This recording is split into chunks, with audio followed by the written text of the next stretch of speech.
Ça me fait vraiment plaisir là, de partager ça avec vous. C'est un beau moment.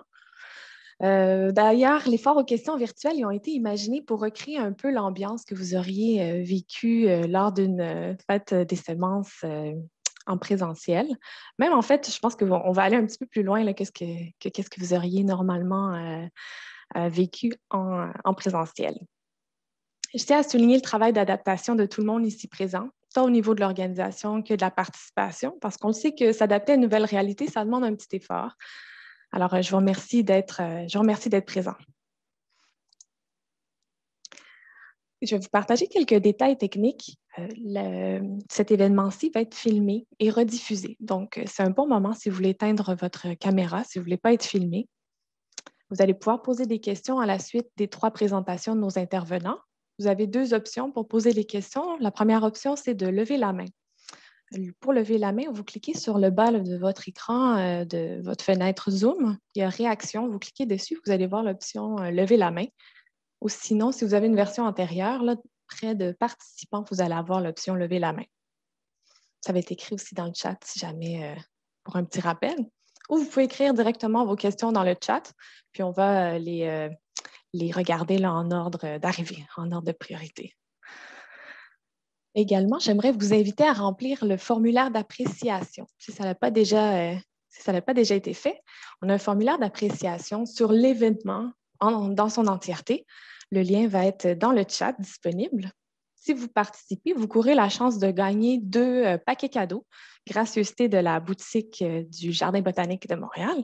Et vous pouvez aussi gagner des laissez-passer pour le jardin. On aimerait ça avoir vos commentaires là, sur la version virtuelle de l'événement. Alors, sans plus tarder, je vais vous présenter nos 3 invités de cette foire aux questions. Nous avons Clémence Ballet de Partage ta terre. Clémence, est-ce que tu veux nous saluer? Bonjour, Bonjour Clémence, ça va bien? ça va bien et toi?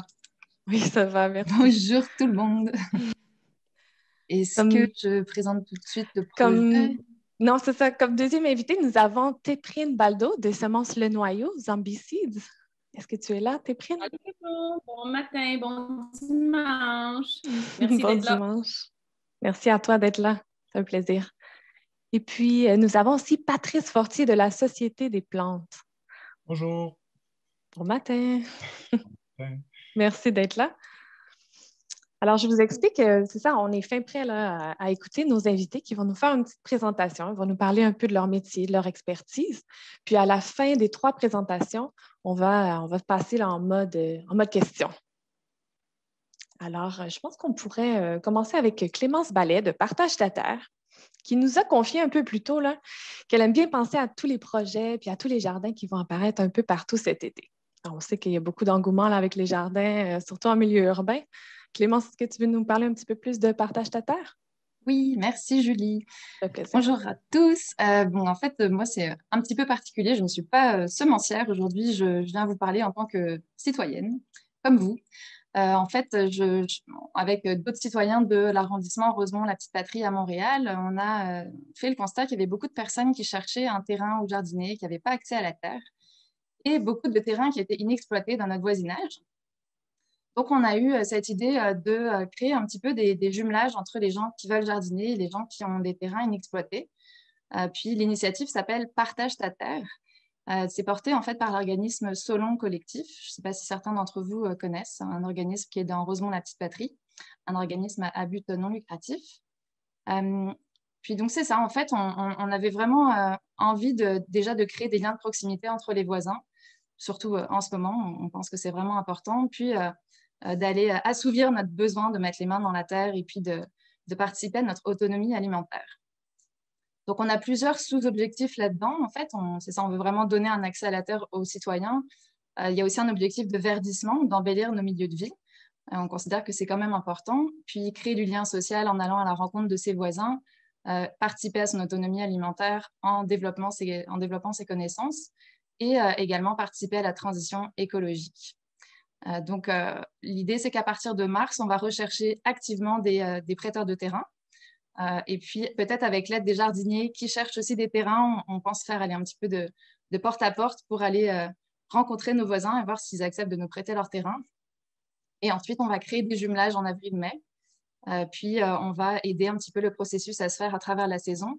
Donc, on a développé une charte, une petite entente qui va être signée entre les prêteurs de terrain et les jardiniers, qui va vraiment s'adapter en fonction des besoins de chacun et du contexte.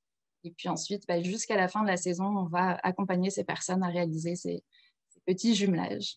Donc aujourd'hui, on avait vraiment envie d'entendre votre avis sur ce projet, de voir si ça vous parle, de voir pour quelles raisons vous aimeriez participer, et puis de nous aider peut-être à avancer dans le processus pour penser à des petites choses auxquelles on n'aurait pas pensé pour mettre ça en place pour 2021. Super, merci Clémence. Super intéressant. On a hâte de te poser des questions par rapport à ça. On poursuit avec Téphrine Baldo des semences Le Noyau Zombie Seeds. Pour qui son moment préféré là, dans sa semaine de travail, c'est lorsqu'elle est à l'extérieur avec les oiseaux et le vent, entre autres. Téphrine, est-ce que tu veux nous présenter un peu ton entreprise? Oui, absolument. Bonjour tout le monde. J'aimerais commencer par dire que moi, je suis sur un terrain non cédé des Abénaquis qui longe la frontière des Haudenosaunee, alors les Mohawks, et que je bénéficie d'un privilège d'un peau plus pâle qui me donne accès à plus de la terre, accès à des prêts bancaires, accès à beaucoup plus de... Je bénéficie d'un système colonial. Alors, mon travail sur la ferme est de travailler dans cet privilège pour me décoloniser et décoloniser le travail d'agriculture, qui a un historique d'appropriation de terrain des Autochtones. Je veux vous présenter ma ferme avec un petit slide. Alors, je vais faire un share screen. Vous pourriez me dire si vous voyez. Est-ce que tout le monde voit la présentation? Je vois que tu partages ton écran. Pour l'instant, c'est noir. Oui, c'est ça. Oui, OK, c'est ça. Super. OK. Alors, Semences Le Noyau est une ferme biologique ici à Stanbridge, dans le sud du Québec. Nous, ça fait environ 5 ans que je travaille la terre. Originalement, j'étais à Fredericksburg. Je suis très heureuse et honorée d'être avec M. Patrice Fortier aujourd'hui, que j'aime beaucoup et que je respecte énormément. J'ai 2 petits-enfants, alors on travaille toujours ensemble sur la ferme avec mon mari qui est photographe. J'ai hérité d'un terrain Monsanto. Alors, nous, on est en train de refaire le terrain avec beaucoup d'amour, un sol vivant. On utilise le BRF sur notre sol. On essaie de rapporter du mycélium. On utilise des approches agroécologiques et permaculturelles. On voit déjà des changements dans notre terrain. Je bénéficie aussi comme agricultrice enregistrée de subventions du MAPAC. Alors, on essaie de ramener la vie des animaux et des oiseaux et tout ça. On produit des plantes maraîchères autant que des fleurs, des haricots que j'aime beaucoup, beaucoup, des 3 sœurs, des concombres, des courges. Et le travail les gens ont demandé dans une autre présentation comment est-ce qu'on reproduit des patates. Alors, j'ai partagé des semences de patates. Je travaille aussi avec des semenciers autochtones qui me guident et qui me donnent beaucoup de sagesse. Alors, Janice Brandt, qui est une semencière à Six Nations, à Tyendinaga, et Stephen McCumber, qui est un semencier Mohawk, me soutient énormément, me partage la sagesse de leur connaissance et de comment changer ma vision envers les semences comme des êtres vivants. On a aussi des maladies cette année, des maladies et des pestes, alors je pourrais vous en partager un peu d'informations. Changement climatique, on a eu un gel de 3-4 jours qui a tué beaucoup, beaucoup de mes haricots. Et je fais des projets de breeding, de production de carottes avec des agriculteurs. Alors, je m'amuse beaucoup avec les bisannuels. Je fais des tests, je compare mes semences avec d'autres compagnies pour voir la vigueur et tout ça. Alors, c'est quelque chose qui m'intéresse énormément, comment on peut améliorer les semences de bisannuels ici au Québec. Ça, c'est une fleur de carotte. Et aussi, cette année, je m'intéresse beaucoup aux plantes médicinales et tout ce qui est comme production de... Ah oui, et ça, c'est, je voulais juste vous... Ça, c'est des croisements de semences. Alors aussi, de parler de ça, des croisements de semences. Oui, et les plantes médicinales, alors tout ce qui est stratification des semences à l'extérieur, je me lance beaucoup plus là-dedans cette année avec des techniques que j'ai apprises d'autres semenciers. Et pour finir, je fais aussi un projet qui s'appelle Zombie Seeds, qui est un projet d'art, agriculture et activisme avec des artistes femmes. Moi, je suis quelqu'un de très visuel, alors je cherchais comme une manière d'apprendre comment faire l'agriculture ou même un jardin avec des images. Alors, j'ai demandé à des femmes de m'aider à créer un calendrier de production et des sachets de semences hyper visuels. Je les donne des légumes ou des fruits. Je dis, vas-y, créez ce que vous voulez là-dedans. Et là-dedans, on travaille ensemble un peu dans une approche collective où est-ce que le plus d'argent que moi je fais avec ce projet, le plus qu'elles ont accès à de l'argent aussi, parce que artistes et semencières, on doit s'aider. Et c'est plus ou moins ça. Je suis très heureuse d'être parmi vous aujourd'hui et j'espère que je serai capable de répondre à vos questions avec mon expérience de 3 ou 4 ans. Donc, merci. Et ça, c'est ma famille maintenant. Je voulais juste vous montrer ma famille maintenant qui s'en vient. Ils ont grandi de 5 ans et c'est mes petits bouts. Je les aime beaucoup. C'est ça. Merci. Merci, Téprine. Super présentation. Merci, merci d'être toi. Super, super intéressant. Notre dernier invité, et non le moindre, nous avons Patrice Fortier de la Société des plantes, qui nous a confié un peu plus tôt là, que son moment préféré, c'est la fin de la journée, lorsque tout est calme, puis qu'on entend presque juste les insectes pollinisateurs qui ne veulent pas cesser de butiner. Donc, bonjour Patrice, je te cède la parole. Bonjour, et je suis vraiment impressionné par ta présentation, Péprine. Moi, je pense que j'étais Ouais. vraiment étourdi par les ventes de semences. Là, je n'avais pas saisi qu'il fallait préparer quelque chose. Alors, je vais juste vous improviser un peu qu'est-ce que c'est la Société des plantes. Bon, ça fait 20 ans, en fait, en janvier. Le 1er janvier, on a célébré les 20 ans de la Société des plantes. Bon, quand j'ai démarré en janvier 2001, j'improvisais un peu le métier. J'aurais beaucoup aimé pouvoir posséder le bagage que j'ai aujourd'hui ou que quelqu'un me le transmette. Donc, j'ai appris beaucoup de mes erreurs et on a été soutenu par quand même vraiment un bon public de jardiniers toutes ces années qui ont vécu les améliorations. Et puis, en fait, c'est sûr qu'en s'améliorant, on a peut-être moins de temps pour parler au téléphone aussi parce que on a plus de clients et puis on doit gérer plus de choses. Donc, c'est parti d'une micro-entreprise issue d'un projet, d'une démarche artistique universitaire qui m'a amené à travailler avec le vivant. Et puis, mon but, en fait, mon utopie personnelle, c'était d'intégrer de la poésie dans l'agriculture, quelque chose comme ça, d'aussi vague que ça au départ.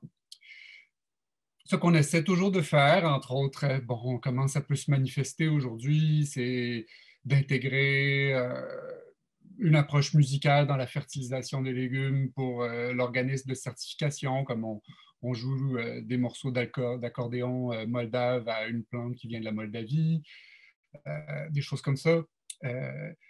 Essayons de ne pas juste tomber dans le quantitatif tout le temps parce que je crois que c'est comme un danger qui nous guette. Donc, on essaie de retrouver un rapport qualitatif et une connexion avec le monde végétal comme privilégié. Ça peut devenir très étourdissant. Je veux dire, on gère quand même beaucoup de superficie pour arriver à vivre de la terre. Donc, on essaie de ne pas perdre ça. Avec le temps, on a développé, je suis content d'avoir développé certaines techniques qui me permettent de produire des semences comme dans le Bas-Saint-Laurent, ici, en zone quand même plus nordique. Ce n'est pas une zone privilégiée au départ pour la production de semences, mais je crois fermement qu'il y a des avantages dans beaucoup de zones non privilégiées. Et puis, comme on a vu, les zones privilégiées comme l'Oregon, bien, ils ont eu des graves incendies cette année, donc c'est important d'implanter des productions de semences dans des régions marginales. Entre autres pour avoir des lignées de plantes qui sont bien adaptées à ces régions-là, mais aussi parce que pour s'assurer une production de semences locales dans tout le Québec. Donc, parfois, il faut réinventer les techniques d'horticulture. Donc, c'est quelque chose qui m'a beaucoup occupé ces dernières années. C'est d'essayer le fait d'avoir étudié en art plastique, souvent, je pense que ça aide à juste partir de zéro et puis avoir la tête dure, un peu pas vouloir faire ce qui est écrit dans les livres. Donc, par exemple, pour les productions de semences de laitue, si on les part au printemps à Kamouraska, elles n'arrivent juste pas à maturité parce qu'on est 3 semaines plus tard que le sud de la province ici.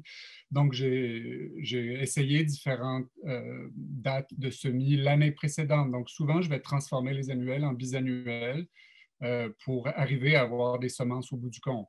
Donc, je crois que c'est une des particularités de ce qui se passe chez nous, c'est d'essayer de trouver des façons d'être capable de produire des semences de qualité dans une zone qui n'est pas optimale au départ et partager ces façons de faire-là avec vous, avec les jardiniers, éventuellement, et offrir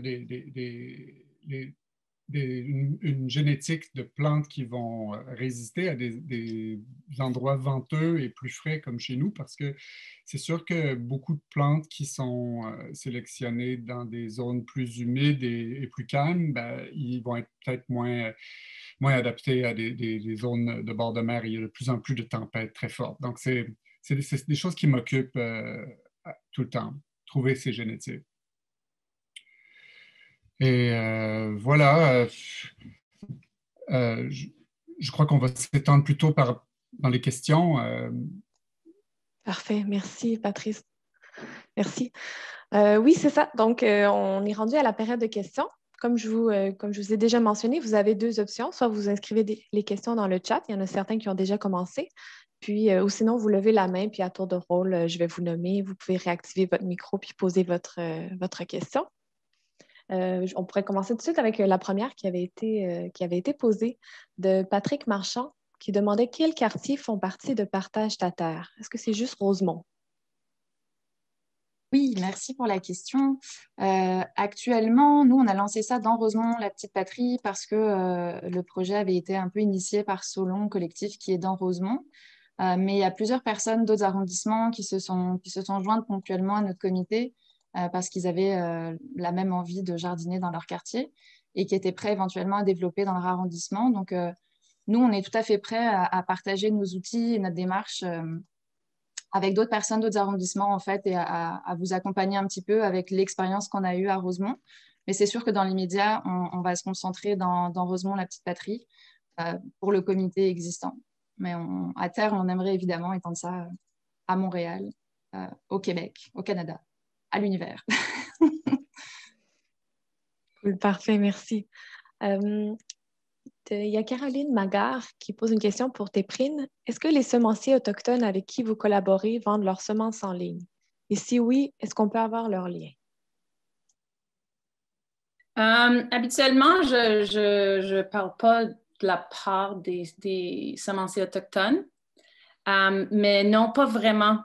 Il y a vraiment des liens de confiance qui doivent être établis entre les communautés non autochtones et autochtones avant que ces communautés se sentent à l'aise de partager leurs semences, surtout que les communautés autochtones voient chaque semence comme un être vivant, comme un membre de leur famille et un membre ancestral. Aussi, ils sont en train de rematrier beaucoup de leurs semences qui ont été éparpillées dû ce qu'ils ont vécu dû à la colonisation. Alors, il y a un gros mouvement, il y a plein d'organismes super intéressants que je pourrais partager avec Cultiver Montréal et qu'on pourrait partager les liens où est-ce que vous pouvez aller voir leur site web. Et au fur et à mesure que vous regardez ces sites, des fois, il y a des événements, vous pouvez y aller et parler avec les gens. Mais il y a très peu, je connais peut-être une personne à Six Nations qui vend ses semences, mais je ne sais même pas où elle les vend. Je pense que je vais regarder pour les liens pour les pages Facebook au moins, comme Steve's Garden Tips, puis Terry Lynn Brandt, c'est deux personnes que je vais inclure dans le chat, que vous pouvez aller regarder sur Facebook pour commencer votre trajet de rencontrer les semenciers autochtones. Mais malheureusement, ils n'ont pas de site. Parfait. Merci, Téprine.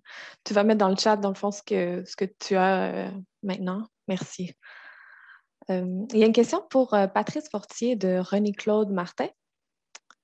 Est-il vrai que les semences de panais doivent être fraîches chaque année?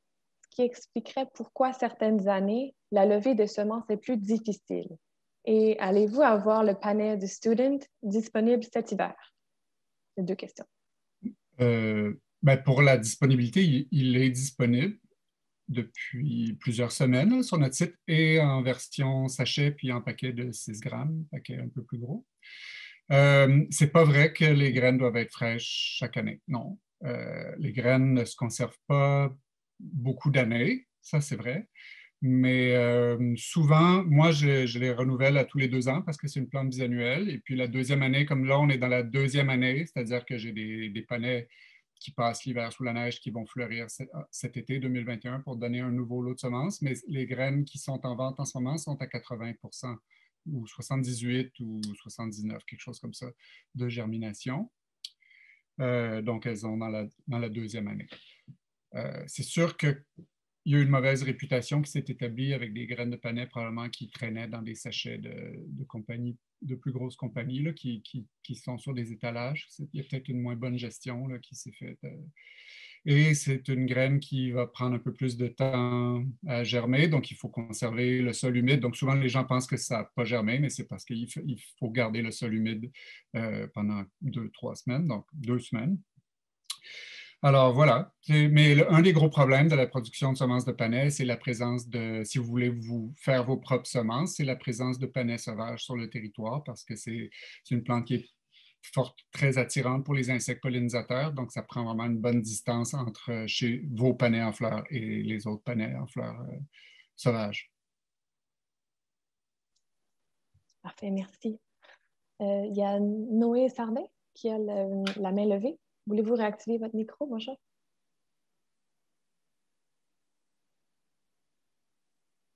Moi? Oui, ça y est. Oui, ça y est. Merci. Je voulais juste poser une question au sujet du projet Partage ta terre.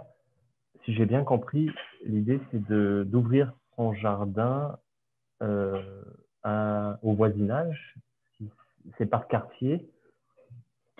Et je voulais savoir comment ça fonctionne. Par exemple, si nous, on est nouvellement résident à Rosemont et on aimerait, c'est ça, avoir un petit jardin et peut-être le proposer aussi au voisinage. Est-ce qu'on commence avec l'association Solon? C'est par ce biais-là qu'on s'inscrit et qu'on contribue au projet, ou comment on démarre en fait? Oui. Alors, c'est par le comité citoyen. Solon est vraiment en arrière-plan. C'est eux qui ont aidé un peu à démarrer en faisant des appels à projets. En fait, ils font souvent des petites foires où les citoyens peuvent venir exprimer leurs envies, leurs besoins. Mais le comité fonctionne de manière quand même relativement autonome. On a créé un formulaire d'inscription. Donc, je vais mettre le lien dans le chat. Ça va pas mal permettre d'expliquer un petit peu tous les aspects intéressants quand on veut prêter son terrain et quand on recherche Donc, ça va donner déjà pas mal d'informations. Puis ensuite, nous, on exporte toutes ces données, on essaye de poser ça sur une map, puis d'identifier où sont les jardiniers, pardon, où sont les jardiniers, puis où sont les prêteurs de terrain, puis de faire des jumelages vraiment par proximité géographique. Puis évidemment, après, il y a aussi un feed de personnalité qui va se faire entre les jardiniers et les prêteurs de terrain. Puis c'est ça. Donc vraiment, si vous avez un jardin à prêter, vous pouvez vous inscrire sur le même formulaire. Puis ensuite, on va essayer de regarder si le terrain s'y prête aussi. Il faut que l'exposition soit relativement correcte. Il faut qu'il y ait un ensoleillement suffisant. Donc nous, on a un peu identifié des paramètres qui vont permettre de s'assurer que ça fonctionne bien. Puis si jamais vous cherchez un terrain, on peut vous aider à en trouver dans le quartier. Donc soit ça vous intéresse de participer à la démarche, de venir aller rencontrer vos voisins, puis voir s'il y a un petit terrain qui vous intéresse et puis si vous entendez bien avec le propriétaire. Sinon, nous, on pourra faire la démarche puis vous mettre en contact par la suite. Très bien, merci. Parfait, merci Clémence. La prochaine question, c'est Guerline. Bonjour Guerline. Elle voudrait se procurer des semences de verveine. Sa question, c'est comment faire? Ou peut-être qu'il y en a un d'entre vous qui en a sur leur boutique en ligne.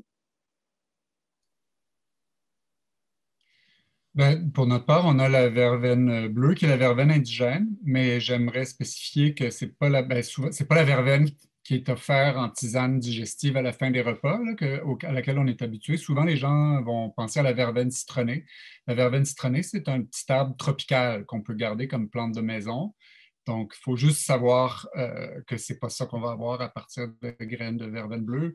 Mais la verveine indigène, c'est une plante fabuleuse pour les pollinisateurs, entre autres. Et c'est aussi une plante médicinale intéressante. Mais ça n'a juste pas le bon goût citronné. C'est une plante qui est quand même très amère. Si c'est ce que vous cherchez, nous, on en a. Il y a d'autres semenciers qui en ont aussi. Pour la verveine citronnée, on peut la trouver genre au marchand talon en plante en pot. C'est vendu en plante d'intérieur. Merci. Merci Patrick. Je pense que ça répond à la question. Je pense que c'était la verveine citronnée que Madame cherchait. Oui, ça fait oui de la tête. Ouais. On a aussi Angèle Courville qui demande: existe-t-il des ouvrages ou des références concernant la musicothérapie pour les plantes? Quelles ressources connaissez-vous en ce sens? Je ne sais pas si mes comparses en savent plus. Moi j'ai pas, honnêtement, j'ai pas vraiment, on improvise là-dedans. C'est juste que comme un peu, les plantes sont un peu sont vraiment à force de jardiner, les plantes deviennent comme vraiment des personnes, des individus avec qui on partage notre vie. Puis nous, on écoute de la musique. Alors, mon idée, c'est plus de faire on a tous des mémoires, plein de mémoires, et puis comme les plantes de bord de mer, j'aime bien leur donner du sel ou des algues, quelque chose qui leur rappelle leur source pour qu'ils se sentent vraiment bien.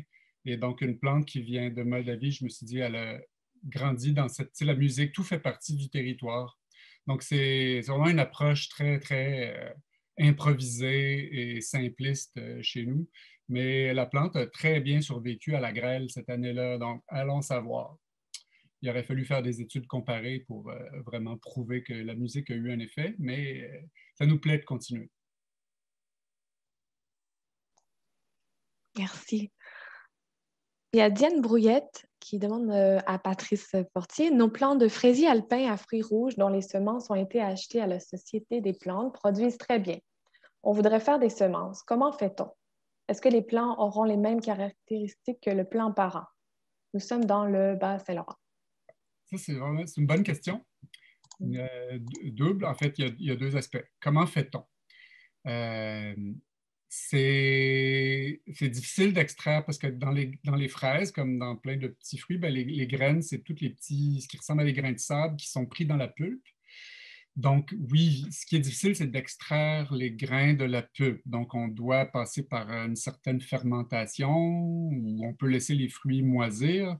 C'est ce que je faisais au début, les laisser juste comme pourrir sur place pour faire une espèce de bouillie, puis qu'on passe dans une passoire ou qu'on mêle avec de l'eau. Après, je me suis dit, pourquoi pas tirer profit de cette période-là et puis réussir à aller chercher la saveur de la fraise, parce que le fraisier alpin, il est très, très parfumé. Donc, on s'est mis à faire un kéfir de fraise. Et donc, c'est un double processus. Donc, on fabrique un kéfir, une boisson pétillante à saveur de fraisier alpin. Et suite à la fermentation avec les grains de kéfir, pas le kéfir de lait, là, le kéfir de fruits, le kéfir d'eau, bien entendu. Et donc, on récupère les fruits qui ont été attendris par le processus. Et puis, là, à ce moment-là, on les écrase, on les passe à travers des tamis. Comme pour les tomates, on prend toujours les graines qui calent et non pas celles qui flottent. Donc, les débris puis les mauvaises graines flottent. Et puis, tout ce qui est bon cale dans le fond. Et puis, on doit passer à travers un tamis très fin et faire sécher le plus vite possible. Ça donne des tout petites quantités de graines. C'est un processus laborieux, mais je trouve ça toujours intéressant quand on peut tirer profit doublement d'une opération, comme avoir les graines et le kéfir de fraise. Par la suite, chacune de ces graines-là va donner un individu spécifique qui ne sera pas identique à ses parents parce qu'il y a eu une relation sexuelle entre différentes fleurs de fraises. Donc, il y a eu des croisements. Donc, ça va être des combinaisons. Pour chacune des graines, en fait, on peut avoir un plant de fraises un petit peu différent les uns des autres. Donc, il va y avoir des variations de format, des variations de productivité, puis des variations de saveur. Donc, c'est à vous d'éliminer les individus dans la population générale de votre jardin que vous jugez pas moins intéressants pour X raisons que vous déciderez, et puis les empêcher de froufrouter avec les voisines.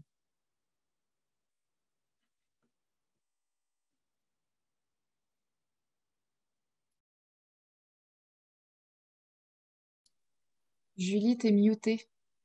Oui. Pardon. Voilà. Prise 2.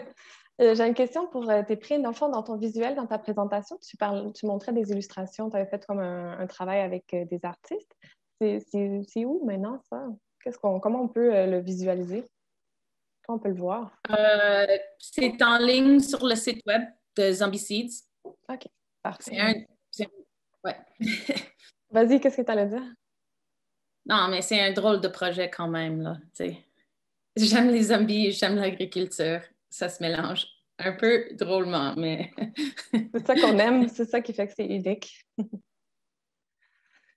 Il y a Carole Arsenault qui a la main levée. Voulez-vous poser votre question? Bonjour.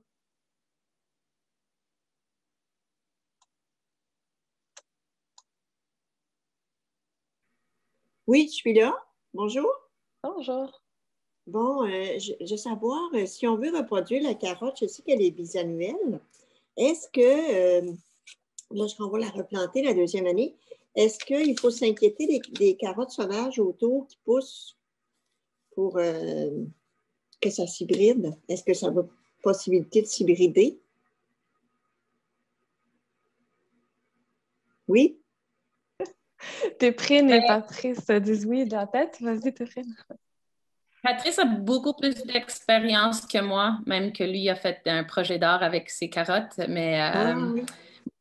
comme vous avez vu peut-être ou non dans mon slide, où est-ce que j'avais des carottes, puis après il y avait deux petites carottes jaunes ou blanches. Ça, c'était évidemment des croisements parce que je n'étais pas rendue à l'étape où est-ce que j'ai créé une cage pour mes semences. Il faut vraiment que soit vous faites ce que Patrice va vous expliquer ce qu'il fait, ou créer une cage autour pour protéger de la carotte sauvage. Il y a des places où il n'y a pas de carotte sauvage, mais c'est rare. Alors oui, il va y avoir des croisements, mais tu vas le voir assez vite là, qu'il y a eu un croisement. Mais Patrice, je sais que toi, tu as beaucoup plus d'expérience que moi, alors... Ben, c'est sûr que, comme nous, il y en a très peu, mais il y en a un peu. Donc, on va jusqu'à aller passer la débroussailleuse dans les fossés de la route principale de Kamouraska pour empêcher les carottes de s'en venir vers chez nous. Fait que, on intervient là, vraiment pour... mais il n'y a pas une grosse pression à Kamouraska, donc on est chanceux. On n'a pas besoin de couvrir nos carottes. D'autant plus que un des problèmes principaux pour moi que je trouve avec reproduire les graines de carottes soi-même, c'est de le faire avec pas assez d'individus parce que c'est une plante qui peut souffrir facilement de consanguinité si on la reproduit avec juste un petit nombre. Donc, vraiment, là, puis c'est parce qu'on peut, là, il y a deux choses. Réussir à les reproduire et puis réussir à maintenir une bonne population avec de la vigueur. Donc, pour maintenir une bonne population avec de la vigueur, ça prend vraiment quand même beaucoup de carottes, quand même vraiment peut-être au minimum 80. Donc, on les replante à peu près à 30 cm de distance les unes des autres. Donc, ça fait comme un bloc. Ce n'est pas si énorme que ça, 80 carottes replantées la deuxième année. Mais quand même, si vous le faites avec moins de carottes, je dirais le minimum, ça serait comme une vingtaine. Puis là, ben, vous allez quand même avoir la graine de carotte que vous pouvez ressemer, mais vous n'aurez peut-être pas toutes les possibilités d'expression de la variété. Parce que c'est ça, c'est des plantes qui ne sont pas compatibles, les fleurs de chaque individu avec lui-même. Donc, chaque carotte doit vraiment se reproduire avec les voisines. Et on peut perdre facilement beaucoup de traits de la variété d'une génération à l'autre si on n'a pas assez d'individus. Donc, c'est peut-être comme une production de semences avec un petit niveau de difficulté un peu plus élevé. Merci, Patrice. Moi, j'aimerais savoir, c'était quoi ton projet avec les carottes? Ton projet d'art avec les carottes? Eh bien, ça commence à dater. Là. Ça fait, c'est en 2006, j'avais fait une résidence de création pour... écoute, c'est né d'une espèce de vraiment de surmenage, de comme juste partir le plan d'affaires et puis toujours être dans les chiffres et tout. Puis je me suis dit, moi, quand je jardine avec les carottes, je suis toujours en train de m'imaginer la vie souterraine. Qu'est-ce qui se passe en dessous de la terre qu'on ne voit pas? On voit juste les feuilles. Donc, je me suis imaginé un peu comme tout un monde, qu'est-ce que les carottes font entre elles sous terre, dans la noirceur. Donc, j'ai créé un projet photographique finalement où on voit juste 4 rangs de carottes, mais ils sont remis au mur dans un ordre que j'ai choisi un peu pour qu'il y ait des interactions entre les carottes. Donc, il y en a qui ont l'air gênés dans leur coin, il y en a qui ont l'air d'être en train de se bitcher. Bon, il y a toutes sortes de choses, mais c'est juste des carottes alignées sur le mur. Ça s'appelait Portrait de carottes. C'est cool. On ne peut pas avoir des vestiges de ce projet-là? Est-ce que c'est encore... Il y a certaines pages web qui peuvent en retrouver sur le web si on cherche Portrait de Blanche à collet vert. C'était le nom, en fait, c'était le nom de l'exposition. Je pense que si on cherche ça, on peut trouver des bouts de l'exposition, des images en tout cas. OK, super. Merci. Il y a Nancy Lachance qui a la main levée. Oui, allô, je suis à la recherche de quelques semences qui sont plus du bas du fleuve, si on veut. Là, c'est de la salicorne que je n'ai pas réussi à mettre la main dessus. Je sais que ça se vend en plan déjà établi.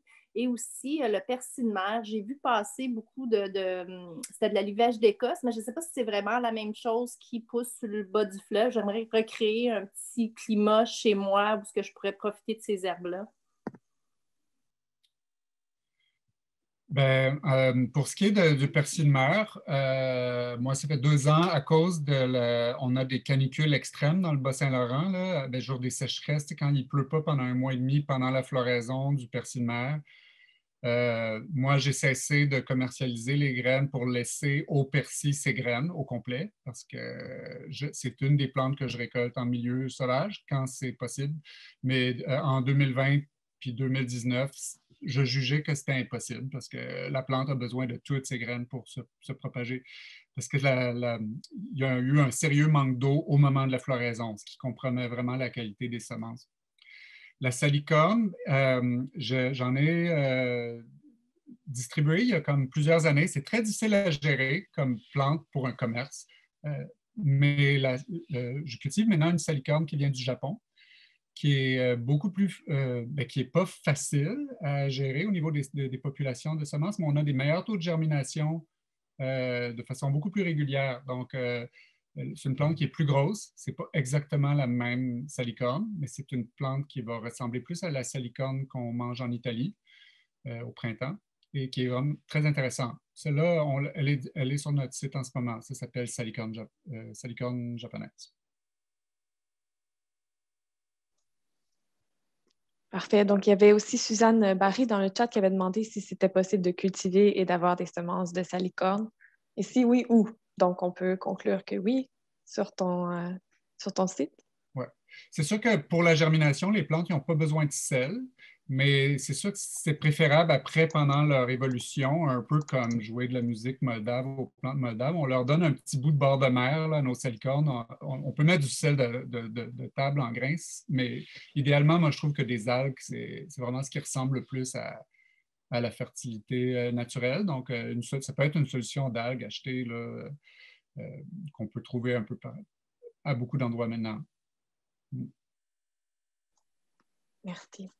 Sylvie Saint-Laurent, vous avez la main levée?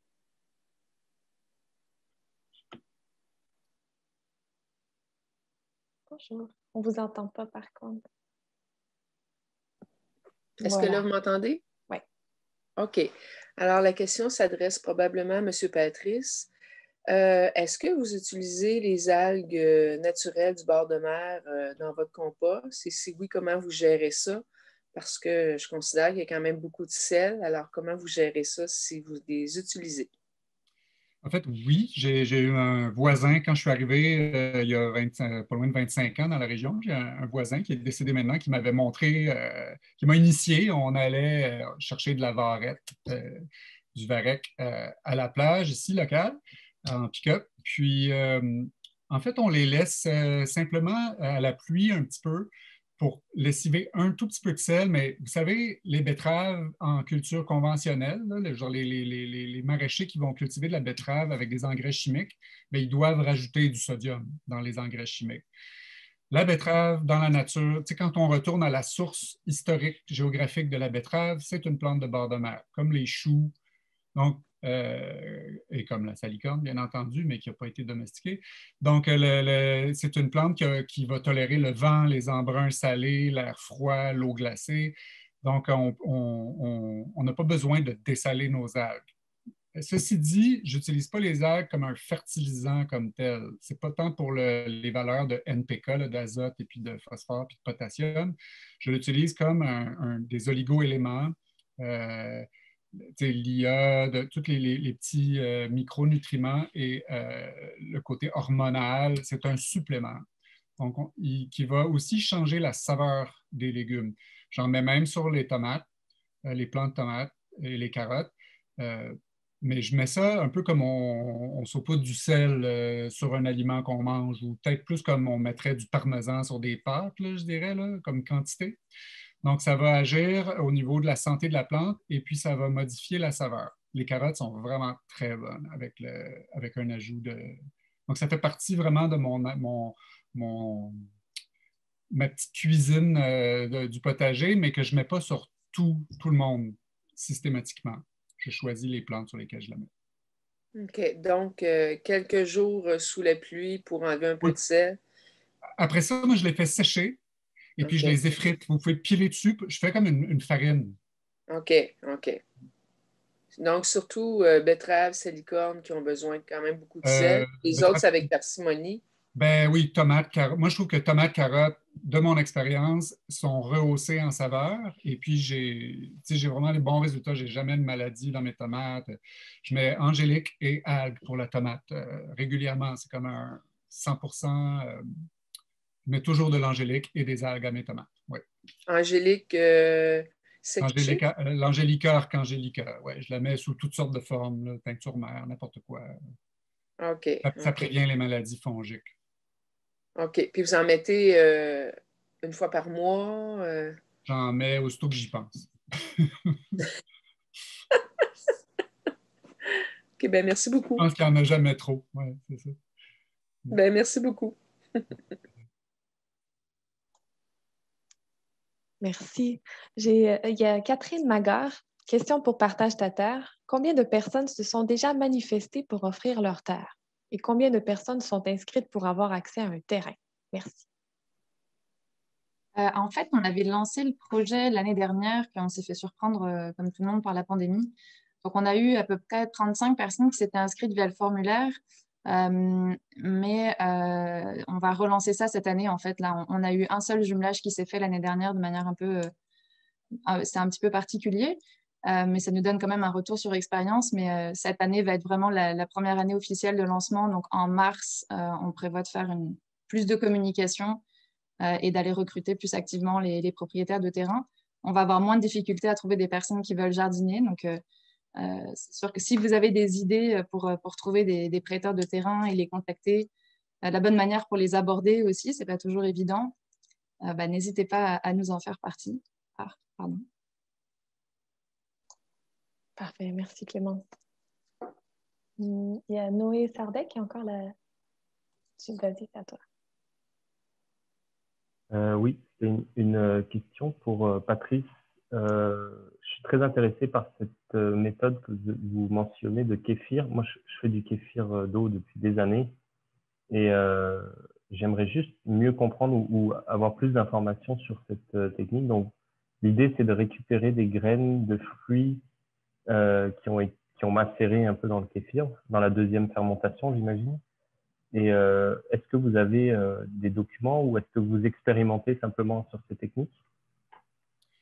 Oui, en fait, j'ai pas de documents. C'est une méthode complètement improvisée, mais ça fait comme, je sais pas, une vingtaine d'années que je fais des kéfirs d'eau avec des petits grains que quelqu'un m'a donnés.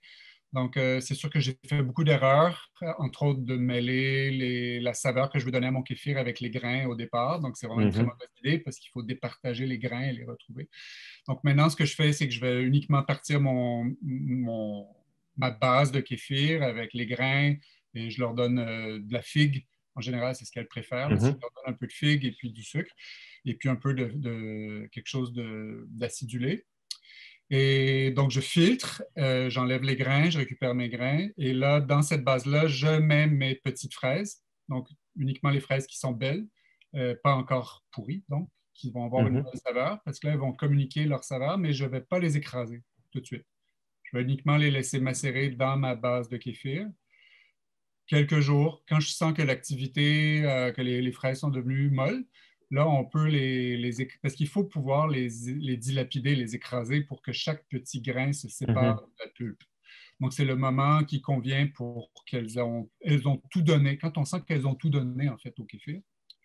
Et donc, ça donne franchement un excellent kéfir. Et j'ai fait des tests à savoir si les taux de germination étaient meilleurs. Au début, j'étais convaincu que la germination était meilleure suite au passage au kéfir. Et puis cette année, ça m'a donné je teste chacun des lots avec kéfir ou pas de kéfir et les résultats étaient aléatoires. Donc, j'ai pas je ne peux pas comme jurer que c'est mieux, mais ça ne nuit pas au processus. L'idée, c'est plus d'avoir deux choses pour un même geste, en fait. D'accord. Et le résultat, si j'ai bien compris, c'est des graines qui sont un peu, comment dire, boostées, vous diriez ça? Non, c'est que pour extraire, c'est qu'on peut pas. Le résultat, c'est juste d'avoir des graines, en fait. Parce qu'on ne peut pas extraire les graines sans faire fermenter le fruit pour détacher les graines de la pulpe. Donc, tant qu'à faire fermenter, je me suis dit, faire quelque chose de cette fermentation-là. C'était juste ça l'idée. Comme j'aime bien manger mon désherbage. On désherber devient faire l'épicerie, si on veut. Ouais. Rendre l'utile à l'agréable. C'est ça, exact. Ouais. S'il n'y a pas d'autres questions, j'avais une autre question pour Trépine. Il n'y a personne d'autre qui lève la main, évidemment. Ben, il y a d'autres questions, mais vas-y. Vas-y. Ben, c'était plutôt rapide. Je voulais juste demander à Trépine, puis d'ailleurs à Patrice aussi, suite à ces projets d'art et création de semences, est-ce que vous seriez intéressé pour participer à un projet de série film? Parce qu'on démarre un projet qui s'appelle les Chroniques du sol. Et ça, c'est un projet pour faire connaître un peu la vie dans le sol et les sols vivants, montrer tous ces organismes qui vivent dans le sol, aussi bien microscopiques que plus gros, insectes, etc. En fait, de rassembler les artistes qui ont participé à vos projets autour d'un projet de série. Est-ce que ça serait quelque chose qui vous intéresserait? Si oui, comment on peut éventuellement en discuter, collaborer? Séprine, est-ce que tu permets juste de mentionner que le courriel de nos intervenants, de nos invités, va être partagé dans le chat? Donc, si vous voulez les contacter, il y a cette façon-là. Est-ce que tu voulais ajouter quelque chose, Séprine? Ouais. Non, c'est exactement ça. Puis moi, je ne peux pas parler de la part des autres artistes, mais oui, on peut en discuter à part. Ça, je veux mieux comprendre. Parfait. Ok. Donc, les adresses courriels de nos invités vont être dans le chat. Puis, vous pouvez leur inscrire vos questions si jamais on n'a pas eu le temps de les répondre aujourd'hui. Je vous demanderai d'être patient et bienveillant si leur réponse n'est pas instantanée. On sait que vous êtes toujours occupés, mais particulièrement ces mois-ci, j'ai cru comprendre. Donc, si la réponse n'est pas dans la journée ou la semaine même, soyez bienveillants. Merci. Je poursuivrai avec une prochaine question de Mathieu Marie-André. C'est peut-être Marie-André Mathieu. Peut-on penser à faire une collection de haricots secs de variétés anciennes et conserver les semences de différentes variétés d'une année à l'autre? Catherine, est-ce que tu veux répondre à celle-là? Ben oui, certainement. Puis on peut faire ça avec plein d'autres de nos légumes. Il faut juste faire attention d'avoir les bonnes distances entre chaque variété, comme ça, ils ne croisent pas. Il y a différents... Moi, quand j'ai appris de Stephen Macomber, lui, c'était un rang entre chaque variété. Il y a d'autres gens qui disent 3 mètres, et il y a 15 pieds, qui est plus ou moins 3 mètres. Alors, si vous voulez garder la variété comme elle est, originalement, ancestralement, c'est bon de les séparer, mettre d'autres variétés entre, même des fleurs entre aussi pour distraire un petit peu, même c'est ça. Alors, oui, on peut. Il faut juste les laisser sécher sur la plante, que la cosse soit brune, et par après, quand vous récoltez les semences, laissez-les sécher plus. Ne les mettez pas comme dans un bocal et fermez le bocal. Il faut qu'ils sèchent jusqu'à que, si vous croquez dans votre petit haricot et qu'il y a des marques de dents là-dedans, ils ne sont pas prêts encore. Si vous croquez là-dedans et ça craque, ils sont prêts. Et même par après, quand que vous les prenez, quand ils sont secs, qu'ils craquent, il faut les mettre dans un congélateur pour 2 semaines pour tuer le pea weevil. C'est quoi encore, Patrice? Le courcerelle, c'est quoi encore le... Mon micro était désactivé. La bruche. Il me semble que c'est la bruche. Ouais. B-R-U, accent circonflexe, C-H-E. Pour qu'ils ne mangent pas parce qu'ils pondent leurs œufs dedans la légumineuse pour quand que le printemps arrive, le petit bébé réveille, miam, miam, miam, il mange l'embryon, puis il quitte, puis après ça, ton semence, il est plus bon. Alors, c'est ça. Séphine, est-ce que je peux me permettre de faire un résumé? Tu dis, on attend, dans le fond, sur le plan que la cosse de haricots soit sèche. Ensuite, on les récolte. Quand c'est vraiment très sec, que quand on croque avec la dent, ça casse et non qu'on voit les marques de dents, là, on peut les écosser, on garde les grains, mais à ce moment-là, on ne les met pas dans un bocal fermé. Ça, on pourrait les mettre dans un bocal... Quand ils sont secs à croquer, on peut les mettre dans un bocal avec un petit sachet de silice, mais par après ça, il faut, juste au cas où qu'il y a le petit bébé qui a pondu dans la graine, de les mettre dans le congélateur à 2 semaines, ça les tue. OK, merci. Il y a Caroline Magard qui a la main levée. Voulez-vous nous poser votre question maintenant? Oui, pardon, j'ai la bouche pleine. Je peux ouvrir petit brunch dominical, mais c'est juste une petite précision. Premièrement, merci tout le monde. C'est le fun de vous entendre. C'était juste par rapport à Partage ta terre. C'est moi qui arrête pas de poser des questions là-dessus. Premièrement, super initiative. Je suis tellement contente. J'aimerais ça pouvoir faire partie cette année.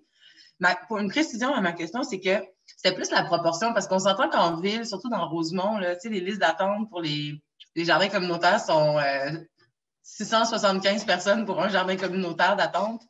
Puis c'est juste, mettons, vous dites qu'il y a 35 inscrits. Y a-tu un peu des... J'étais contente de voir Noé Sadek qui a l'air d'avoir un terrain, c'est merveilleux. Mais est-ce que dans les 35, mettons, à date, il y en a-tu qui vont faire des terrains ou c'est juste des gens comme moi qui veulent un terrain? Juste par curiosité et par souci de recherche d'optimisme. Et puis, parallèlement, si je peux aider un peu à essayer d'en trouver, ça me ferait plaisir aussi, là, mais juste par curiosité. Super. Merci. Oui, il y en avait, je pense, une petite dizaine qui s'étaient proposées, mais qui ne sont plus forcément d'actualité cette année parce qu'ils ont déménagé, etc. C'est pour ça que c'est un travail qu'il faut qu'on recommence cette année. On n'avait pas aussi mis tous les efforts qu'on prévoit de faire cette année sur les communications. Donc là, je pense que d'y aller aussi par de la rencontre physique et du porte-à-porte et d'aller directement à la rencontre de ses voisins, ça va peut-être être plus impactant que de faire ça par des réseaux sociaux. Tout le monde n'a pas accès à Facebook non plus. Donc, ouais, on a d'autres stratégies qui peuvent être plus efficaces. Et si tu veux rejoindre le comité, ça fait grand plaisir, là, même ponctuellement, juste pour nous donner quelques petites idées si tu en as là, pour aller rencontrer ces propriétaires de terrain. Mais nous, on a bon espoir que ça va fonctionner. C'est juste d'aller peut-être visuellement, peut-être faire des petits tours dans les ruelles et puis d'aller repérer des terrains sur lesquels il y a un potentiel. Puis ensuite, d'aller contacter ces personnes-là directement pour avoir un petit peu plus d'impact, cibler un petit peu mieux. Merci. Une question de Diane Brouillette, qui est une question à Patrice Portier. Prends-tu les laisses d'algues brunes du bord du fleuve pour mettre dans ton jardin comme compost? Et si oui, les rinces-tu pour les dessaler et les fais-tu sécher avant de les mettre au jardin? Comme 3 questions. Oui, en fait, j'y ai répondu tout à l'heure. Je crois que je ne sais pas si c'était elle qui avait posé cette question. Ah, peut-être qu'elle l'a posée, oui. OK, parfait. Pardon. Patrice, pourrais-tu, on va enchaîner pendant que tu es prêt. Pourrais-tu écrire le nom qu'il faut chercher pour trouver ton projet sur les carottes? Oui, ça, je pense que ça a été fait dans le chat. Hein? Mais ça a été écrit, je crois, dans le chat. Oui. Okay. Parfait. Là, je suis en train de répondre à quelqu'un qui posait une question sur l'Angélique Sylvain Boudreau. Donc, je vais arrêter d'écrire et puis je vais répondre verbalement. Je pense qu'on peut faire ça? Absolument. Oui. Parce que j'avais beaucoup de choses à dire. Enfin, en fait, c'est que malheureusement, ce genre de remèdes végétaux très simples ne sont pas très connus. Et moi, c'est vraiment en observant une population de tomates qui aurait dû être malade et puis qui ne l'était pas, que j'essayais de comprendre comment se fait que mes tomates cœur de bœuf n'étaient pas en train de périr. Parce que c'était un été où il faisait froid, il pleuvait tous les jours et puis mes tomates étaient restées rampaient au sol. Tout pour qu'elles se mettent à pourrir. Et il y avait une infestation d'angélique à cet endroit-là, puis mes plants étaient parfaitement verts. Donc, je me suis questionné, j'ai fait des recherches. J'ai trouvé un papier de l'Université McGill qui parle que l'angélique inhibe l'alternariose, le champignon responsable de l'alternariose, qui est la maladie, vous savez, qui arrive quand les tomates sont presque mûres, et puis juste à la dernière minute, ça se met tout à pourrir. Donc, c'est vraiment très fâcheux. Alors, j'ai commencé à l'utiliser systématiquement et puis, en fait, c'est que j'aimerais avoir de la maladie dans mon jardin pour pouvoir faire plus de tests, mais il n'y en a plus. Je n'ai plus jamais de maladie de tomates à la fin de la saison, donc je ne peux plus faire les tests chez moi. Donc, je cherche autour de moi des amis qui ont encore de la maladie, ceux qui n'ont pas encore mis, mais je ne crie pas au miracle, mais je pense que l'angélique est vraiment une grande inhibitrice des maladies fongiques. Comment on l'utilise? J'ai beaucoup d'espace chez moi, donc j'ai des angéliqueraies, des forêts d'angéliques. Je ne compte pas le nombre d'individus, donc je fais juste arracher des feuilles et je les mets en mulch, en paillis, et j'en mets dans l'eau d'arrosage. Je suis très, très, très conscient que la plupart des gens n'ont pas cet espace. Alors, j'ai commencé à faire une teinture mère avec la plante entière.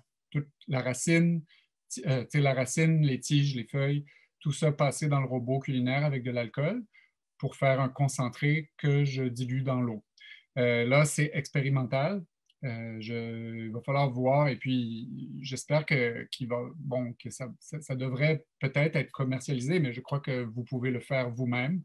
Je suggère de faire une teinture mère parce que c'est difficile à acheter, à trouver sur le marché. Si vous ne faites pas une teinture mère, bien, vous pouvez juste mettre la plante verte dans votre eau d'arrosage. Et c'est Angelica, Archangelica, mais probablement que l'angélique sauvage, l'angélique Arthropurpurea, indigène au Québec, probablement que ça fonctionne tout autant. C'est à vérifier. Parfait, merci. Patrick, oui, vas-y. Si on sèche les feuilles et on les saupoudre sur la terre, est-ce que ça marcherait aussi? Je crois que oui, je pense que oui. C'est tant qu'on a le... Mais ce que j'ai vu, c'est que les racines sont la partie la plus puissante. Mais moi, je l'ai utilisé avec juste les feuilles, puis les tiges, les feuilles, puis c'était correct. OK. Mais tu sais, on dit que le persil, tu sais, dans les livres de compagnonnage, ils disent toujours que le persil, c'est un bon compagnon pour la tomate. L'angélique, c'est comme un méga persil. Tu sais, c'est la même famille c'est un persil de 5 pieds de haut, là. Donc, c'est comme je pense que l'angélique est juste comme un encore meilleur persil comme compagnon, sauf qu'elle prend beaucoup de place au jardin, donc c'est peut-être la mettre à l'horizontale. Parfait. Il y avait une question de Julie Santerre. Je pense que je l'avais sautée, désolée. Cette année, j'ai des semences de fraisiers alpins. Il paraît que c'est mieux de faire de la stratification. Comment fait-on la stratification pour partir des semis? Ben, moi, dans mon cas, on n'a pas besoin de stratifier les graines de fraisier alpin chez moi, mais c'est une plante qui généralement donne une germination vraiment aléatoire. Donc, ce que je vais plutôt faire, c'est semer mes graines tout de suite.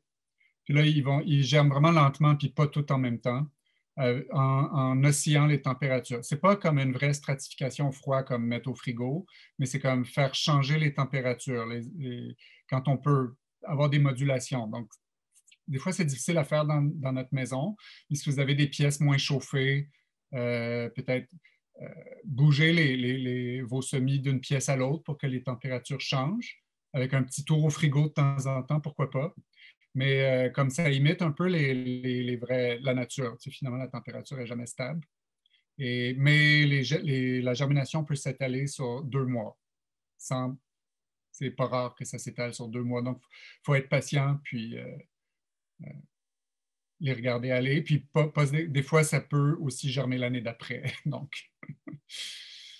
c'est ça. Parfait, merci. Il y a une prochaine question de François Robitaille. Il dit « Bonjour, j'ai profité de la pandémie pour vivre en campagne. Je n'ai jamais fait de semis, mais j'ai récolté des graines de lupin, épilobe, mélèze, chrysanthème, hélianthus. J'aimerais des conseils pour les faire pousser. » Peut-être que vous pouvez en choisir une de ces plantes-là si vous voulez, pour donner un petit conseil. Veux-tu que je les répète? Lupin, épilobe, mélèze, chrysanthème, hélianthus. Déjà, c'est toutes des plantes qui ont des besoins spécifiques, mais généralement, comme les arbres, comme les mélèzes, presque tous les arbres qu'on a dans notre flore indigène, ils ont besoin d'être semés, comme de passer, ils ne vont pas germer à la chaleur. On les sème. Là, il faudrait que j'aille faire une recherche spécifique pour le mélèze, mais en général, on ne se trompe pas en semant à l'automne ou en semant tout de suite en mettant les graines dans un frigo, qui est une certaine période, comme l'équivalent d'un hiver. Et puis, très souvent, les arbres vont prendre 2 cycles au complet pour germer. Donc, il y en a une partie qui vont germer au printemps, comme le pin pignon. Quand on sème le pin pignon, bien, souvent, il y en a une partie qui germe après au printemps, puis il passe un autre hiver, un deuxième hiver, et l'autre partie germe le deuxième printemps. Donc, il faut vraiment, ça se déroule sur plusieurs cycles. Et puis là, il faut vraiment faire des recherches spécifiques. Ce que je vous suggère principalement, puisque vous avez un accès Internet, c'est que pour chaque plante, quand on cherche avec le nom latin, puis c'est malheureux, mais en anglais, il y a plus de ressources. Quand on cherche le nom latin seed germination, on tombe sur plein de ressources qui nous donnent les besoins spécifiques.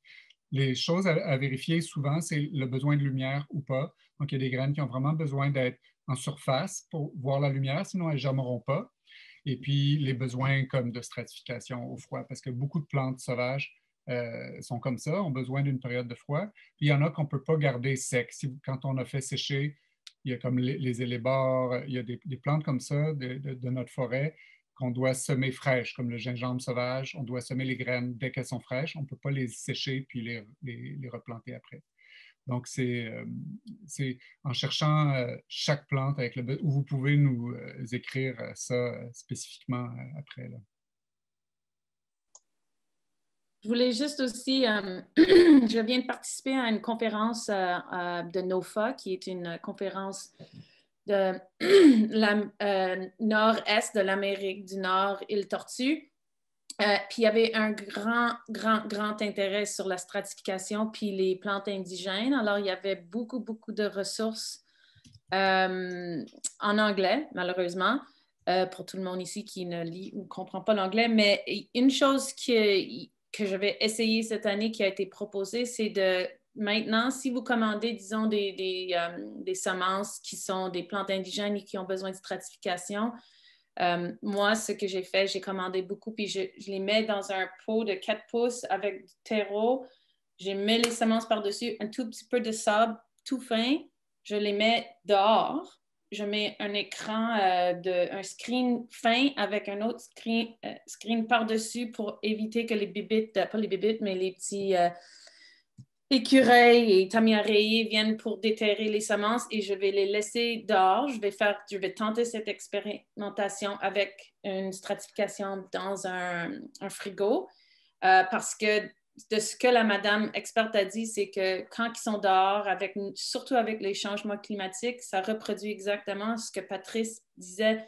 Des journées, ça réchauffe, alors l'eau, ça fond un tout petit peu, ça rentre dans le petit pot de 4 pouces, après ça regèle et que les plantes, ils ont le cycle dont ils ont besoin pour germer et début printemps, ça germe et après ça, vous pouvez comme les séparer et les mettre dans des pots différents. Alors, je vais tenter ça cette année avec la moitié de chaque sachet. Comme ça, si ça ne marche pas, je n'ai pas perdu tout mon temps et mon argent que j'ai investi, mais c'est vraiment une autre chose, faire la stratification. Moi, ça fait 5 ans que j'essaie de wrapper ma tête autour de ça, puis c'est pas évident. Ouais. Puis, il ne faut pas oublier qu'il y a des plantes qui ont besoin de stratification la première année, puis pas la deuxième. Donc, les besoins de germination changent avec le temps pour les plantes. C'est pour ça qu'on fait, nous, les compagnies de semences, on fait des tests pour tous les lots qu'on met en vente pour savoir où sont rendus ces lots-là dans leur vie, donc qu'est-ce qui va les déclencher. Mais donc, il y a des fois, le besoin de stratification s'estompe au fur et à mesure que les graines vieillissent. Merci. Super intéressant. Il y a François Linteux qui demande quel serait le potentiel des terrains de commissions scolaires, églises, les terrains appartenant à la ville. J'imagine que c'est pour Clémence. Est-ce que ça a déjà été exploré comme alternative pour avoir des espaces publics qu'on puisse s'approprier? Pas encore, non. On était vraiment parti plus sur du voisinage direct. Même au sein du comité, on a tous un peu des objectifs différents à travers ce projet. Le mien, par exemple, c'est vraiment d'aller toquer à la porte de mes voisins, puis de créer un lien un peu particulier à travers le jardinage. Mais c'est forcément des terrains qui peuvent être intéressants à explorer. C'est juste que ça prendrait peut-être un peu plus de temps et de personnes pour aller faire ces démarches-là. Actuellement, on est un petit comité de 6 personnes à peu près. Donc, c'est sûr qu'on concentre nos efforts vraiment sur le voisinage direct. Mais si on a des personnes qui sont intéressées à nous aider à ce niveau-là et peut-être à explorer un petit peu du côté de ces terrains, mais c'est certain qu'il y aurait du potentiel.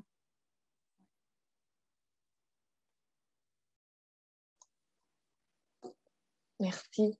Il y a Mélanie Leblanc qui dit « Bonjour Patrice et Téprine, je suis très inspirée par vos parcours et votre créativité. J'aimerais savoir si vous êtes plutôt autodidacte ou qui vous avez choisi de faire des formations plus spécifiques et encadrées. »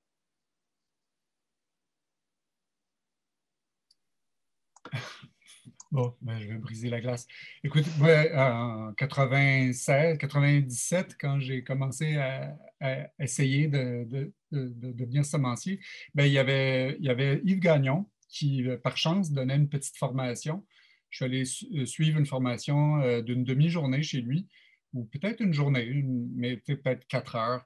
Et c'est vraiment tout ce qu'il y avait en plus des petits fascicules des semences du patrimoine. Donc, il n'y avait pas d'autres ressources. Et puis, bon, on peut se rappeler que c'était une période où on n'avait pas Internet dans nos maisons, en tout cas pas chez moi. Et c'était très lent à la campagne. Donc, c'est sûr qu'aujourd'hui, il y a de nombreuses ressources. C'est incroyable.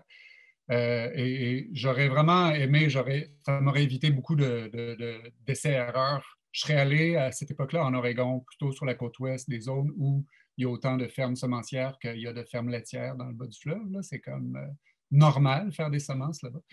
Donc, aujourd'hui, il y a vraiment plusieurs personnes qui donnent des formations. Moi, j'en donne régulièrement. Cette année, j'ai pris une pause, mais pour mieux recommencer à partir de 2022 à donner des formations qui s'étendent sur le sujet.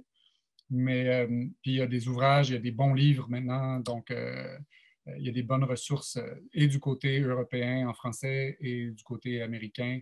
Donc, mais ma plus grande inspiration au départ, c'était Frank Martin de Wild Garden Seeds. J'ai vu, c'était Shoulder to Shoulder Farm. Donc, c'est un semencier qui est très inspirant parce qu'il réussit à il a développé une échelle de production qui lui permet de fournir d'autres semenciers. Donc, plusieurs personnes distribuent les graines de cette entreprise-là, qui est une entreprise familiale.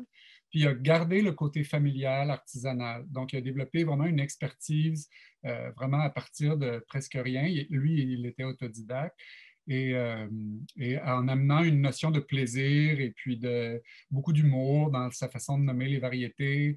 Et donc, moi, ça a fait un déclic à l'époque de voir, ah, OK, l'agriculture, c'est pas nécessairement sérieux puis plate avec des variétés, avec des numéros, là. Je veux dire, on peut se réapproprier un espèce le côté culturel de ce qu'on mange, c'est aussi de la culture, donc c'est pas juste justement pour du profit et puis faire un sens avec l'industrie. Donc, je crois qu'il a été important pour tous les semenciers d'Amérique du Nord. Et toi, Théprine?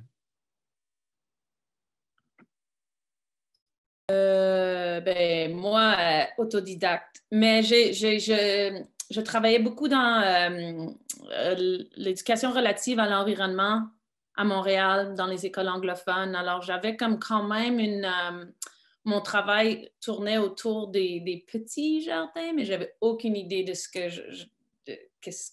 où est-ce que je m'en allais. Mais moi, j'ai la chance d'avoir des Patrice Fortier, puis des Dan Brisebois, puis des Jean-François, des Koumens. Il y a tellement de ressources maintenant que je suis bien entourée, bien soutenue et il y a aussi toute l'historique de l'agroécologie, puis le travail paysan et paysanne. Alors, il y a vraiment, qui est partagé maintenant, comme Patrice disait, à travers l'Internet, il y a vraiment beaucoup de ressources. Malheureusement, plus en anglais qu'en français, mais ça change aussi. Et j'apprends sur le tas. J'ai fait plein d'erreurs. J'ai fait des croisements. J'apprends, mais au fur et à mesure, j'approfondis mes connaissances et je deviens de plus en plus experte dans les choses qui m'intéressent et je n'essaie pas de tout faire comme au début. Oui, c'est ça. Merci. Patrice, je pense qu'il y a eu plusieurs questions sur l'utilisation de l'angélique, spécifiquement sur les tomates. Je ne sais pas si tu veux revenir juste un peu sur ça. Quelle partie utiliser, à quel moment? Est-ce que c'est vaporisé ou on l'applique au sol? Je viens de lire cette question-là. Ouais. Il y avait deux. Là. Ouais. Premièrement, moi, j'ai des bons résultats et puis je fais ce que je fais chez moi, c'est genre ça fonctionne, puis il faudrait faire des recherches beaucoup plus approfondies pour dire c'est ça qu'il faut faire. Je n'ai pas tendance à dire ce que je fais, c'est ça qu'il faut faire. C'est que ça a donné des bons résultats chez moi. Moi, je l'utilise, je ne fais pas des pulvérisations foliaires beaucoup. Je suis plutôt partisan d'envoyer l'information. Pour moi, c'est toujours de l'information qu'on envoie à la plante. Et puis, je lui envoie aux racines parce que c'est plus dans l'eau d'arrosage où je mets souvent au niveau du sol, comme ça, au fur et à mesure qu'on arrose ou que les micro-organismes dégradent la plante, bien, ça s'en va dans les racines. Je crois qu'il y a beaucoup de capteurs là, dans les racines des plantes et puis qui s'en tirent avec ça. Maintenant, souvent, la pulvérisation foliaire, ça peut agir peut-être de façon plus instantanée. Donc, ça peut être fait aussi. Ce que j'ai dit tout à l'heure, que je répète, c'est que je crois que l'idéal, ça serait d'utiliser la plante entière, donc la racine, tige, feuille. Mais souvent, j'utilise uniquement les feuilles, les tiges et les feuilles. Donc, parce que c'est ce qui est facile à arracher. Mais comme j'ai dit, j'ai vraiment des milliers d'angéliques chez moi. C'est comme, on pourrait dire, je Je suis fétichiste de l'angélique. J'adore l'angélique. Et puis, c'est ce qui est le plus proche de l'ambiance tropicale chez moi dans le bas du fleuve. C'est comme marcher à travers une plantation d'angélique qui sont 8 pieds de haut et plein de petites parulines. Ben, on se croirait comme dans un Costa Rica parallèle, je ne sais pas.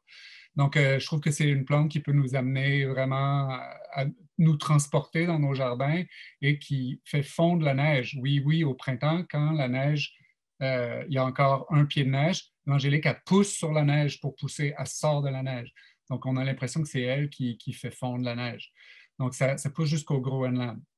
Donc, c'est une plante très, très rustique, mais ça prend de l'espace. Puis, si vous êtes dans le sud de la province, je vous suggère de la planter à un peu d'ombre parce qu'elle n'aime pas la chaleur. C'est pour ça qu'elle est très heureuse dans le Bas-Saint-Laurent, Gaspésie, parce qu'il fait plus frais. Donc, vous pouvez la mettre carrément en dessous d'un bouleau, en dessous d'un arbre, et puis elle va être mon premier jardin à Montréal, parce que moi, je suis issu de jardiner sur les balcons aussi. C'était vraiment à l'abri de la chaîne, dans une cour, mais à l'ombre un peu. Puis, on pourrait en faire c'est ça, je vais voir, si je vis assez vieux, ben, je vais peut-être commercialiser un produit, quelque chose comme un produit miraculeux, probablement issu d'une teinture mère de la plante entière. Je te souhaite plein d'années devant toi, Patrice. Malheureusement, j'ai regardé du côté des huiles essentielles, comme les compagnies comme Elixir, ils vendent, mais la distillation de l'angélique, ça donne des très, très petites quantités d'huile essentielle, donc c'est sûrement très efficace, mais ça vaut très cher. Donc, à ce moment-là, ça serait à utiliser en dilution. Il faudrait tester jusqu'où on peut diluer. Parfait, merci. Il y a Marine Morales qui a la main levée. Tu as activé ton micro? Oui. Allô? Allô? Merci déjà, c'est super intéressant et inspirant depuis tantôt. Ma question va peut-être un peu sortir du domaine des semences et tout ça, mais moi je suis artiste en danse, puis je vais aller étudier en horticulture l'année prochaine. Alors, je serais vraiment intéressée, Patrice et Téprine, d'entendre un peu comment vous faites cohabiter des projets plus artistiques avec des activités que vous avez, comme j'imagine à quel point c'est demandant, l'agriculture, le maraîchage, la récolte des semences. Alors, j'étais un peu intéressée d'entendre comment vous mariez ces deux activités. Est-ce que vous trouvez qu'elles peuvent se répondre, cohabiter? Voilà. Merci.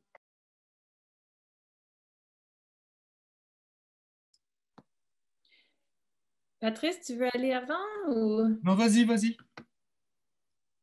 Ben, c'est plus fort que moi. Moi, probablement, je prends trop de temps de mon travail que je devrais. Je sais pas, j'ai vraiment besoin d'avoir le ludique. Pour moi, il faut qu'il fait partie de ma vie. Je suis quelqu'un de très visuel, de très sonore, très physique. Alors, j'ai besoin de ça. J'ai essayé vraiment d'être super comme encadrée, vous faire des recherches quantitatives et j'apprends à le faire, mais c'est pas inné en moi de faire ça.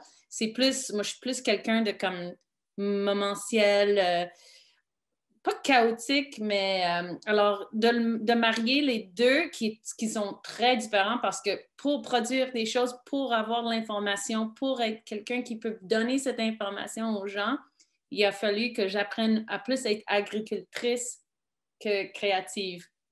Alors, pour moi, c'était plus comment intégrer l'agriculture dans ma folie.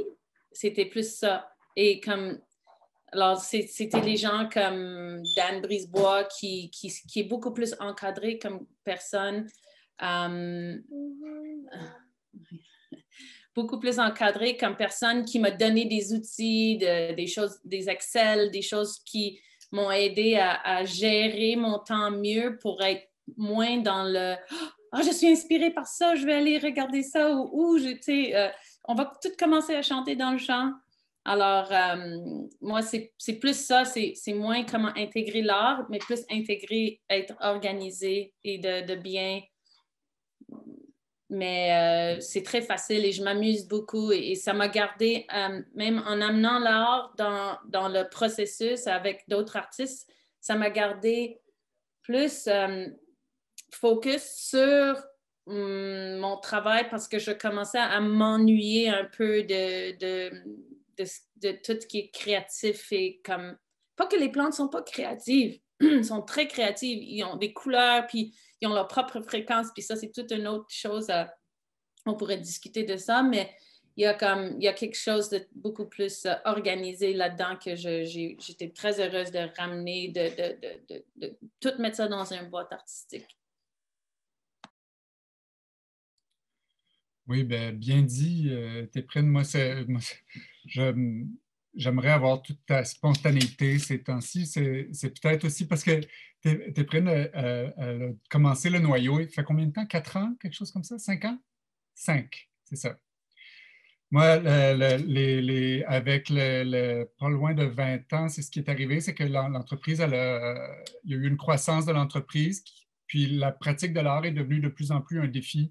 Et j'avoue que j'ai vécu quand même beaucoup de frustration par rapport à ça dans les derniers 10 ans. Donc, j'ai beaucoup de projets sur des tablettes. Et malgré toute l'utopie de mêler que ça soit plus du tout différenciable, en fait, c'est mon utopie ultime, finalement, c'est que la pratique de l'art et la pratique de l'agriculture ne se dissocient pas. Et parfois, je crois qu'on réussit.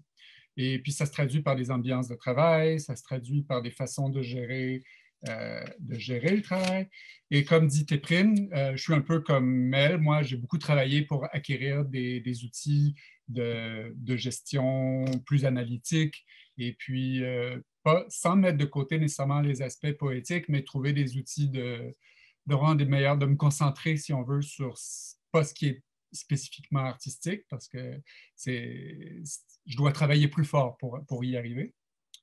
Et l'idée, c'est de nous permettre d'organiser le temps de sorte que de pouvoir consacrer du temps à des projets plus artistiques. Souvent, je vais accueillir, comme là, j'ai demandé une œuvre, j'ai commandé une œuvre à une artiste vidéaste pour l'an prochain, justement pour stimuler ces espèces de collaboration fertile, si on veut, pour développer le concept de la Société des plantes. C'est pas pour rien que la ferme, déjà le nom de la ferme chez moi m'oblige à être ouvert à autre chose que produire. Donc la Société des plantes, ça ouvre à vivre, développer ce concept de vivre, s'inspirer des plantes et vivre avec les plantes, vivre ensemble.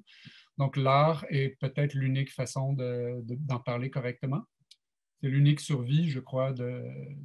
Et si je meurs et que j'essaie de faire une fiducie avec ma ferme, je veux que l'art reste au sein de la pratique. Mais je vais t'avouer que si tu te lances en agriculture, ça sera un défi de continuer à consacrer du temps.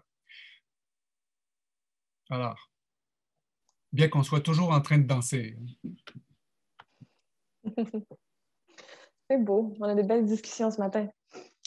Il y a René-Claude Martin, je vous amène ailleurs, là, qui a comme question pour la bruche, est-ce qu'il s'attaque à d'autres variétés de semences ou on met seulement les haricots au congélateur 2 semaines? Téphrine, est-ce que tu veux... Est-ce que tu sais? Est-ce que tu peux répéter? Oui. Pour la bruche, est-ce qu'il s'attaque à d'autres variétés de semences ou on met seulement les haricots au congélateur 2 semaines? Est-ce que ça s'applique à d'autres semences ou c'est seulement pour les haricots? Les pois, parce qu'en anglais, ça s'appelle the pea weevil. Je me demande si ça attaque, et peut-être Patrice pourrait m'aider, les pois chiches, tout ce qui est comme des graminées, des choses qui sont de cette nature, les gourganes aussi, j'imaginerais, les heartseed, il y a des plantes comme ça. Est-ce que tu penses que ça rentre ailleurs, Patrice?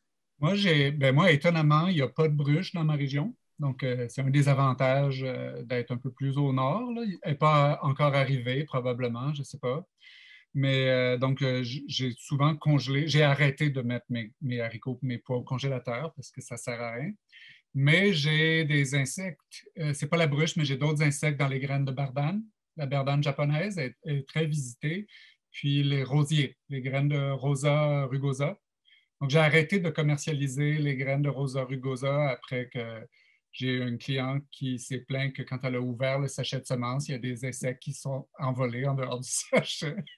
Donc, c'est parce que même en les congelant, dans le cas de Rosa rugosa, ces insectes-là, j'oublie le nom, j'arrive pas à m'en débarrasser même avec la congélation. Alors, les autres espèces de rosiers que je cultive, Rosa villosa et puis Rosa canina, ça ne semble pas être un problème. Donc, il y en a sûrement d'autres. Ouais. OK, merci. Je pense qu'on a le temps pour une dernière question.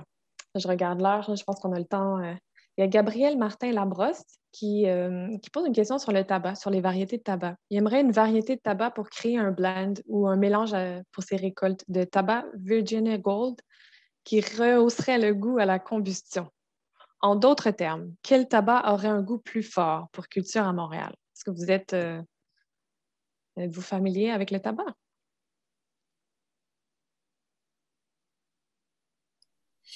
Ben, moi, il y a un homme dans le village ici. Quand j'ai commencé la Société des plantes il y a 20 ans, cet homme-là est décédé maintenant, mais c'était un de mes voisins qui faisait un mélange de 2 sortes de tabacs ancestraux qui étaient souvent cultivés au début, même depuis les années 20, je crois. Donc, il y en a un qui s'appelle Grand Rouge Fort, qui servait justement à ça. Donc, il l'utilisait en plus petite quantité pour donner du torque. C'est un tabac à pipe originalement, mais lui, il l'utilisait pour aromatiser, donner de la puissance à son mélange à cigarette. C'est une variété qui s'appelle Grand Rouge Fort, qui est beaucoup plus puissante. Merci. Je pense que c'est déjà l'heure de conclure. On n'a pas passé à travers toutes les questions. Il y en avait plus que le temps qu'on avait d'allouer. Mais comme je vous avais mentionné, il y a déjà les coordonnées de nos invités dans le chat. Vous pouvez les contacter avec bienveillance. Clémence, Téprine, Patrice, je vous remercie énormément d'avoir pris du temps aujourd'hui pour être avec nous. Je vous remercie aux participants qui ont posé des super questions. Je vous invite à notre dernière foire aux questions, qui est de la Fête des semences. C'est à 1h, puis aussi une conférence à 19h. C'est la conférence des jardins de l'Écoumène. Donc, merci encore une fois à nos 3 invités. C'était super chouette. Merci. À la prochaine. À la prochaine.